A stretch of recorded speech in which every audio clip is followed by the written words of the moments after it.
Welcome to Screw the Commute, the entrepreneurial podcast dedicated to getting you out of the car and into the money. With your host, lifelong entrepreneur and multimillionaire, Tom Antion. Hey everybody, it's Tom here with episode 91 of Screw the Commute podcast. Today we're going to talk about business graphics. I know it doesn't sound like a real sexy topic, but I'll tell you what, you could save and make yourself a lot of money with proper use of business graphics and how to get them really cheap. So last episode was 90, Gail Murphy, the original traffic Tootsie in Los Angeles. She's a longtime Hollywood correspondent, and she's going to teach you how to be great on interviews without getting clobbered, she says. Now, our podcast app is in the iTunes store, and you can, you can go to screwthecommute.com/app, and we got a complete instructions to show you how to use all the fancy features of it so you can take us with you on the road, put it on your cell phone and tablet. So that's screwthecommute.com/app. Now, our youth program is in full swing, and we're looking for young people that are entrepreneurial. And when I say young, that's up to about early 20s. If they're older than that, they might be a candidate for our regular podcast. But we're looking for young people, and they can get in touch with me at orders@antion.com, and I'll tell them how they can apply to be featured on an episode of Screw the Commute Special Youth Edition.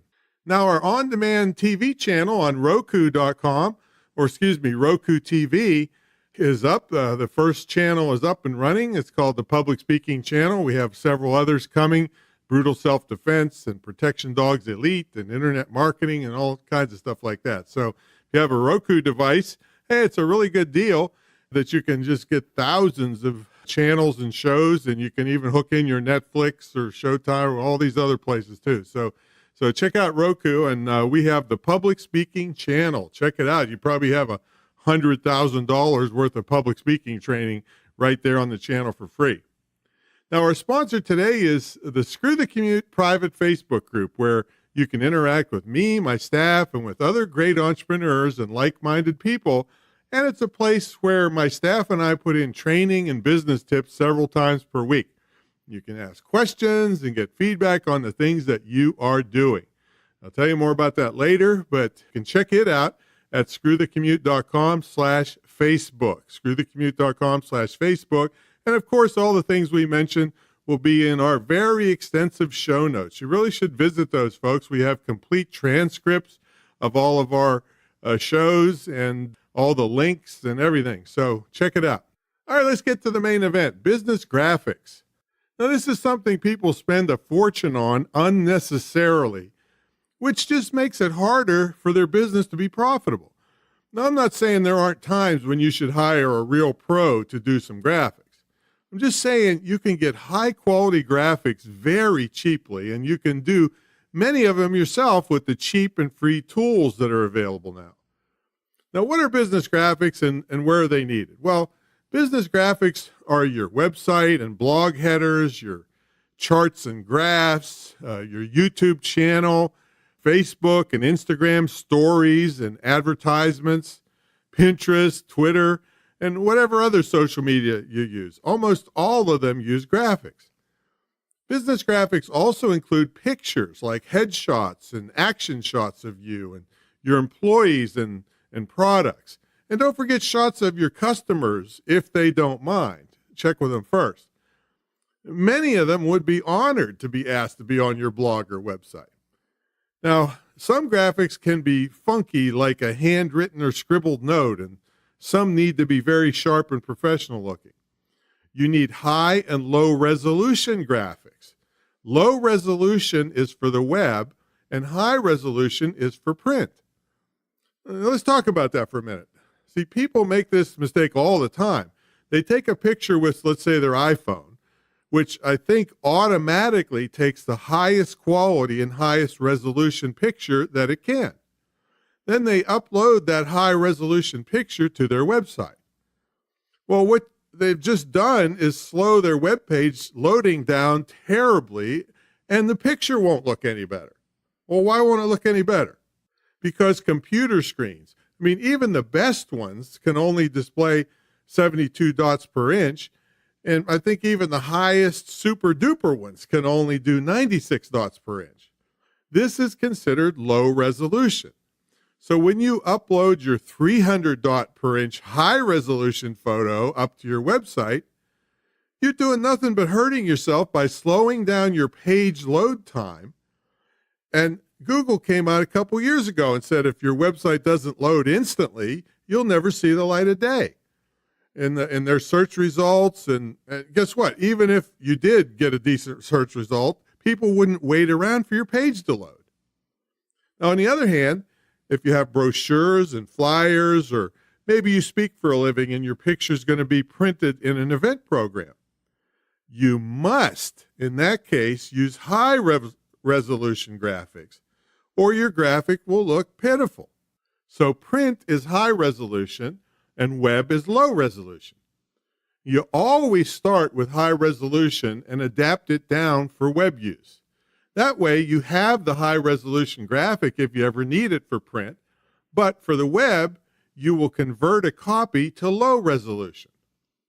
And also, I need to say that you can always reduce the resolution if your original graphic is high resolution.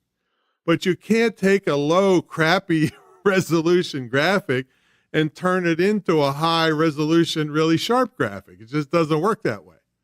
I mean, it's just like this podcast. We record it at the highest quality possible. And then when it's distributed online, we make it a lower quality copy, like MP3, that's small enough to stream so you can listen to it. And the quality difference to you is almost imperceptible.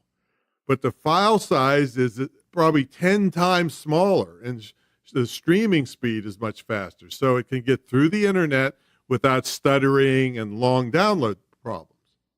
All right, let's talk about how much money you can save with graphics. Well, professional graphic artists or graphic firm, let's say, would probably charge you from $250 on the low end to several $1,000s on the high end. And that's just for a logo. If you have them do all the other graphics I mentioned, you could get a bill for $15,000 or more. Now, this falls under the name of branding, which it just makes me sick. I mean, people talk you into spending fortunes on branding when you haven't even brought in a nickel yet in sales. And most small business owners brand themselves right into the poorhouse. I mean, what I say is put out good products and services, and your customers will tell you what your brand is. I mean, that's a whole other podcast, all right? But what I want you to know is that you don't have to spend a fortune to look great in your business. And in this podcast, I'm going to tell you how to do it. Here's an example.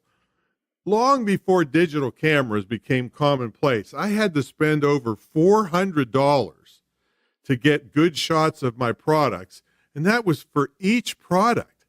I had to go to a product shot specialist and spend half a day with them to get the shot. Then I had to wait a week for them to develop the large format pictures and get me a contact sheet to pick the best ones. I mean, it was quite an ordeal.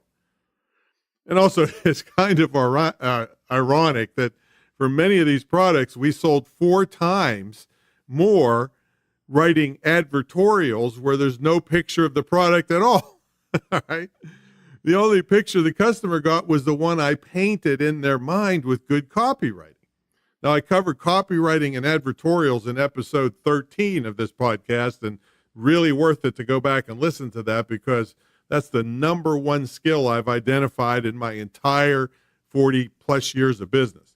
Anyway, after digital cameras came along, it saved me a fortune in product shots. I mean, I still use a beautiful shot to this day with an audio album of mine on a beautiful flowing blue background. I can't help but laugh. The shot was taken in my laundry room. I had an old ratty blue T-shirt that I used as a rag, and I draped it over the back of a folding chair.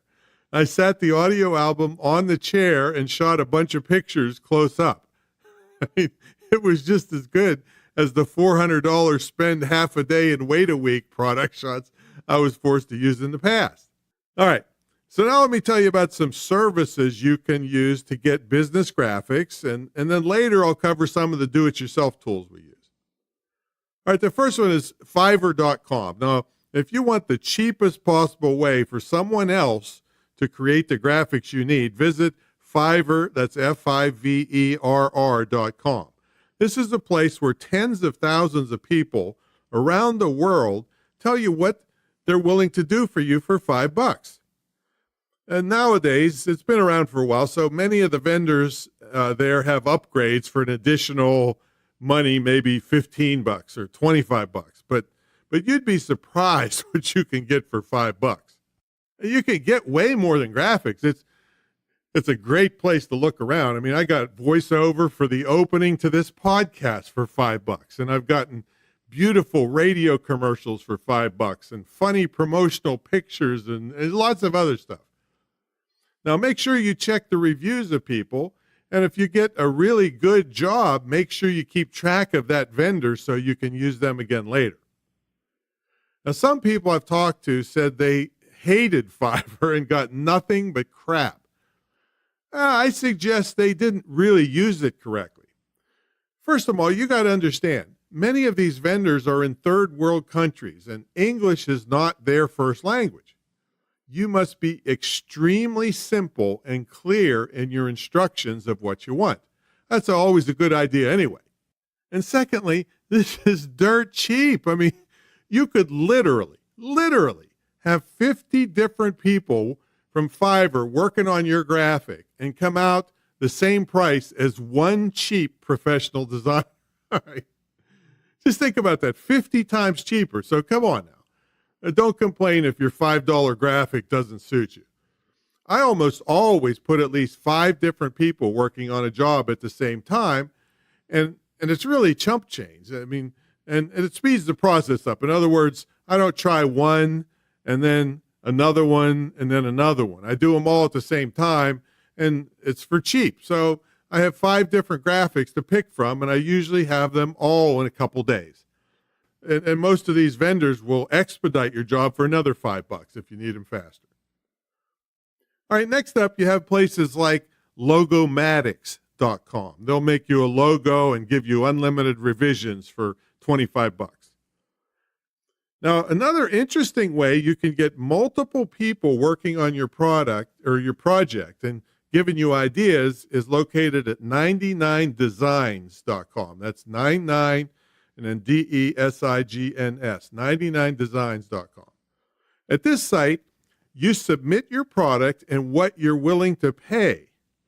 And designers from around the world will show you their concept in hopes that you give them the actual job. And the more money you're willing to pay, the more people who will submit their vision of your product or your project. That's a pretty cool idea. Now, you can also submit your project to Upwork.com. That was formerly called Elance.com, where people will bid on your job. Now, for graphics, I like Fiverr first and 99designs second. Upwork, I don't know. It just doesn't seem to be, totally populated with lots of graphics people compared to the other things that they do. Now, here's some tools for you do-it-yourselfers out there. There are free logo generators like TaylorBrands.com. I think it's TAILOR. We'll have it in the show notes, where you can type in some details of what you want and click on some fonts that you like, and a minute or so later, you have a logo. And for flyers, you have places like PosterMyWall.com. They have lots of different examples. But what we really like is Canva, CANVA.com. We've been using it for, I think, 4 years or so. So my social media person gave me some likes and dislikes she has on this free program. So here's what she likes. Well, you can find affordable graphics for all kinds of business graphics. They also have a wide variety of free images, and you can search them by keyword. Another thing is it's very easy to drag and drop images and text onto your what's called canvas, that's what you're building. Now, if you've already created a graphic, it It's easy to duplicate the same one and then edit it in Canva. And they have tons of templates you can use and like predefined for social media sizes like YouTube thumbnails and Kindle ebooks and Facebook ads and things like that. And you can save all your brand colors and you can add fonts if you have special fonts.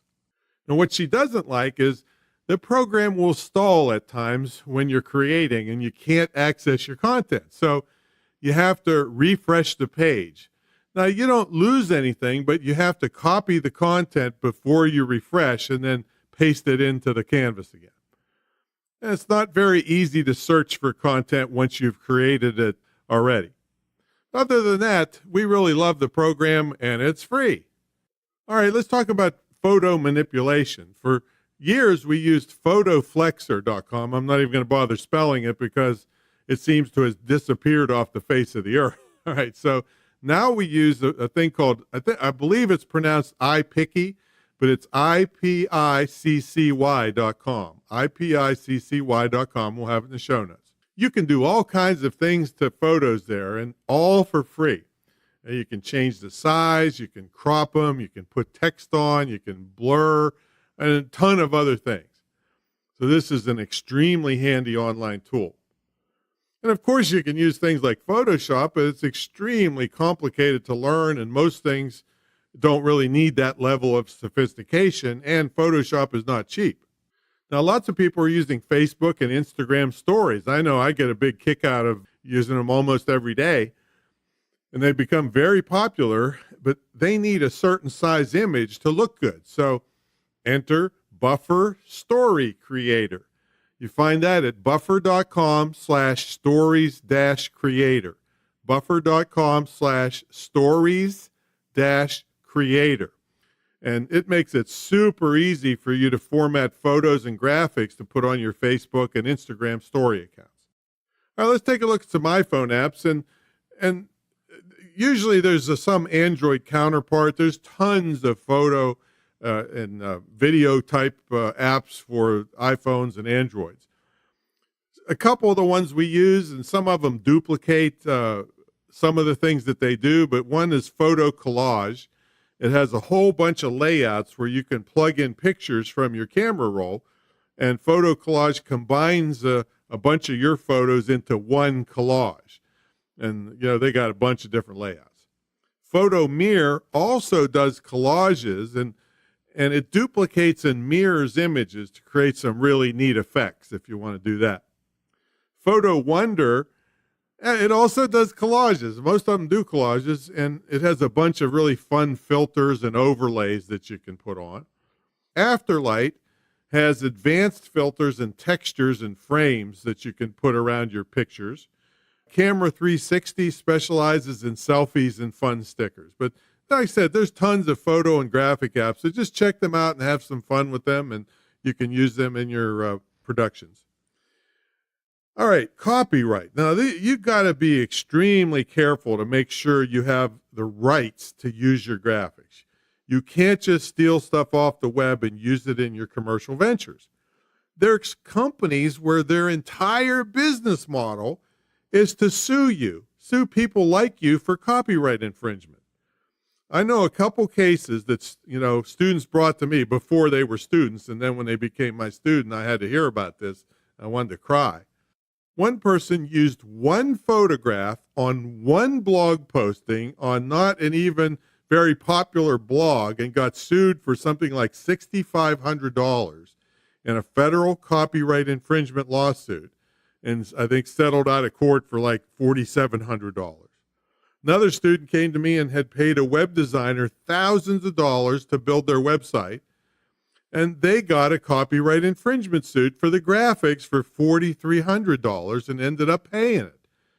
And of course, the web designer was nowhere to be found, and the website owner was liable. And one thing you can't totally trust is Google Images.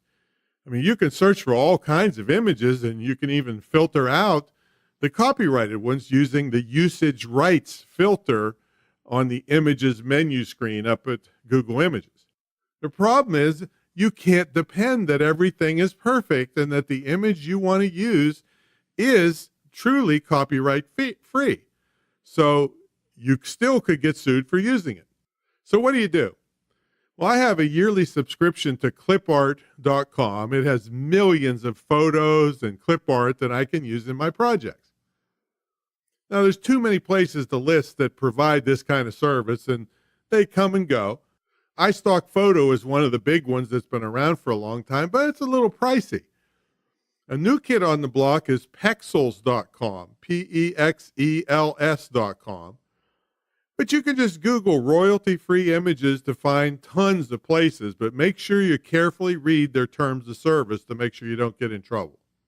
Now, what I want to give you is my opinion, and that is I think you should be careful using stock photos that have the obligatory black person, Asian, and female. I mean, you see these photos on many corporate sites. People are sick of these fake attempts to show diversity. I'd rather see you take real pictures of your employees and you helping real customers and put them on your website and blog. Now make sure in your employee agreement allows you to use their photos on work-related things and that you get permission from your customers to use their photos. All right, themes. It's easier than ever to make your website graphics look great by using themes. In today's atmosphere, you must use a responsive theme, which means it automatically adjusts to look good on cell phones and tablets. You will still have to order some graphics unique to your business to customize the theme, but you can easily achieve a world-class look for about $100 for a paid theme. But I suggest, and I'm an affiliate for, I'll tell you up front, Thrive Themes, where for about $20 a month, you have a whole bunch of themes to pick from and a sophisticated but easy-to-use web page designer program so you can do everything yourself and be sure it looks great. So this is a real bargain, and my affiliate link will be in the show notes, but I have tons of my students using this and people that never dreamed in a million years they could make a world-class looking website are doing it for about $20 a month and updating everything and saving themselves thousands of dollars in web maintenance and all that stuff. All right, well, where should you start? Well, I would definitely get a free iPicky account, IPICCY.com, and a Canva.com account. And take the time to learn to use them or turn them over to an assistant to use them. These are the two I use the most. Now, if you do a lot of Facebook, Instagram, Twitter, and Pinterest postings, I get a paid account at clipart.com. And for the website stuff, get the Thrive Themes package. Then you can explore other places I talked about if you need something fancier. So go out and knock them alive with your fantastic look, both online and off. All right, but in the meantime, the Screw the Commute private Facebook group where you can interact with me, my staff, and with other great entrepreneurs and like-minded people is in full swing. And it's a place where my staff and I put in training and business tips several times a week. You can ask questions and get feedback on the things that you're doing. I give you quick tips and that have made and saved me tons of money over 40 years in business. And myself and my staff also give you more in-depth posting on all kinds of business topics. So check it out in the show notes at screwthecommute.com. And the next episode is 92 with Robert Siciliano. This guy hates fraud and loves personal security. He's a man I admire because of his consumer protection work. And he's got some really tough parenting tips, too, while we're at it. Okay, so that's our episode for today. Please subscribe and review over at iTunes. Make sure you download our app. Go to screwthecommute.com/app. And it has all the instructions on you can do all kinds of cool stuff with it. So we will see you all on the next episode.